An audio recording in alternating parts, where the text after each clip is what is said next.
कचरा डेपोमुळे वाढली दुर्गंधी, प्लास्टिक कागदांमुळे मंदिराच्या पहिल्या पायरीचे सौंदर्य हरवले। भाविक व पर्यटकांचा बारमाही ओघ असलेल्या श्री सप्तशृंगी गडावर आता नवरात्र उत्सवाची धामधूम सुरू झाली आहे। राज्यभरातून येणाऱ्या एसटी बसेससाठी गडावर तात्पुरते बस स्थानक उभारले जाते, परंतु त्याच जागेवर सप्तशृंगी गड ग्रामपंचायतीने सुरू केलेल्या कचरा डेपोच्या दुर्गंधीमुळे भाविकांवर नाग दाबून गावात प्रवेश घेण्याची वेळ आली आहे। तसेच व्यावसायिकांनी बांधलेल्या प्लास्टिक कागदांमुळे मंदिराच्या पहिल्या पायरीचे सौंदर्य हरवले आहे। येथे डोम उभारण्याची मागणी होत आहे।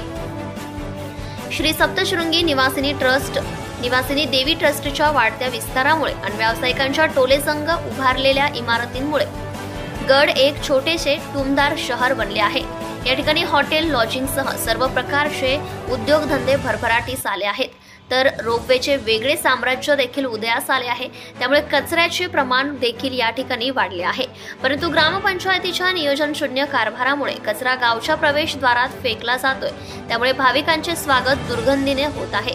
चैत्रोत्सव व नवरात्र उत्सवात एसटी महामंडळ येथे बसस्थानक उभारत असते, तेथेच कचरा डेपो करण्यात आलेला आहे। त्यातच लाल चिकण मातीची जमीन असल्याने पावसात सर्वत्र चिखल होत असल्याने भाविकांना मोठा त्रास सोसावा लागतोय।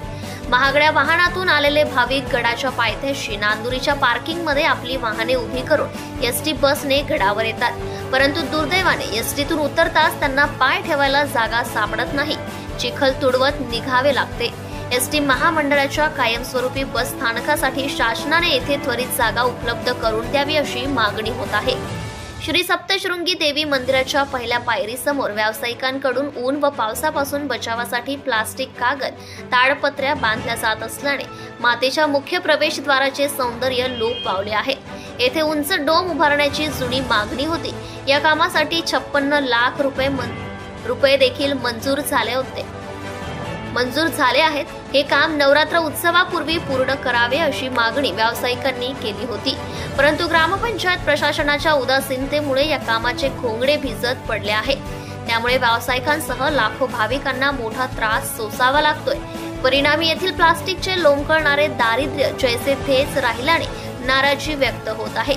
येथे डोमचे काम त्वरित करून मंदिर व परिसर सुशोभीकरण कार्यास हातभार लावावा अशी मागणी होत आहे। मराठी केसरी न्यूज साठी पद्मभूषण शहा, अभोना।